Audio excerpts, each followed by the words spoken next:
হে কিউরিজ, আমরা আজকে কোথায় এসেছি জানো? তোমরা কি করে জানবে? তোমরা তো এখানে প্রথমবার এসেছো, তাই না? কিন্তু আমি আসলাম হলো এখানে সেকেন্ড বার। এইটা হলো আমার শেষদির বাড়ি, মানে বর্দি বর্দি বলে থাকে যে যার বাড়িতে গিয়েছিলাম পিঠেতে লাস্ট টাইম দেখেছিলাম না, ওরই ছোট বোন।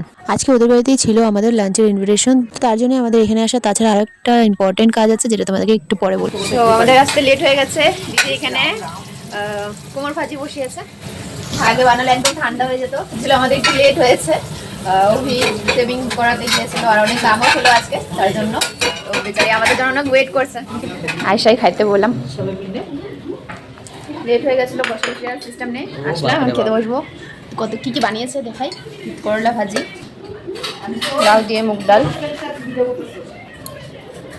দেখাই কি কি বানিয়েছো। সিমবটি, হ্যাঁ এত জলদি জলদি সিমবটি বানায় লইলা।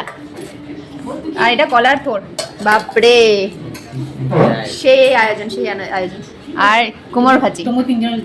শুধু মাছ বানাইছি, এর জন্য আমি একটু পরে খাওয়া দাওয়ার পর আমি দিদিকে জিজ্ঞাসা করলাম কিছু হেল্প করে দিব নাকি। দিদি আমাকে একটা অনেক বড় হেল্প করতে বললো, সেটা হলো পান বানানো, যেটা আমি একদম পারি না। তার জন্য আমি রিল্যাক্স করছিলাম একটু কাম করে, আর ওরাই পান বানাচ্ছিল। দেন লাস্টে আমরা একটু মিষ্টি মুখ করলাম, কেননা খাওয়ার পাতে বসে আমরা মিষ্টি খাইনি এখন। না না না, থ্যাংক ইউ, আমি পান খাওয়া শিখতে চাই না ভাই, আমি এটাই ঠিক আছে। যাওয়ার আগেও পান খাও খাও। খাই খাই।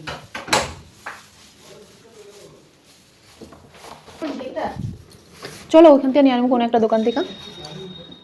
আমি, অভি, জিজু আর শেষদি আমরা চারজন মিলে যাচ্ছিলাম বর্দির বাড়িতে। আর সংকেত মানে শেষদির ছেলে যাবে না, তার জন্য ওকে বাই বলে দিলাম। আমরা এখন বর্দির বাড়িতে যাচ্ছি।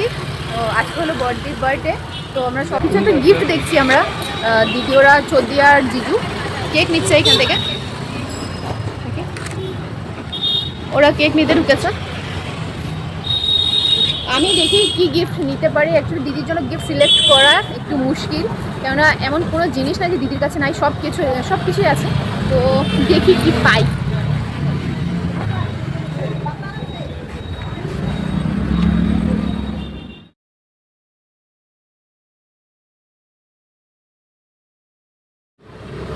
ওই দোকানের কেকগুলো এত একটা ভালো লাগেনি, তার জন্য আমরা এখন রাজগড়ের দিকে যাচ্ছি, এই পাহাড়ের রাস্তা দিয়ে।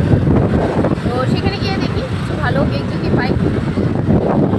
বার্থডে দিন মানে কেক না কাটলে ভালো লাগে না, তার জন্য। রাজগড়ের সর্বাসোর্সের কেক আমি আগেও অনেকবার ট্রাই করেছি, প্লাস এখানে পেস্ট্রি আরো অন্যান্য খাবার সবই অনেকই দুর্দান্ত। আর এখানে কেকের ডিজাইনগুলো দেখো ফ্রেন্ডস, কি সুন্দর বানিয়ে রেখেছে, থিম কেক হয় এগুলো। তো এখান থেকে বর্দির জন্য কেক নিয়ে নিলাম, অ্যান্ড আই এম 100% শিওর কেকটা দিদির পছন্দ হবেই হবে।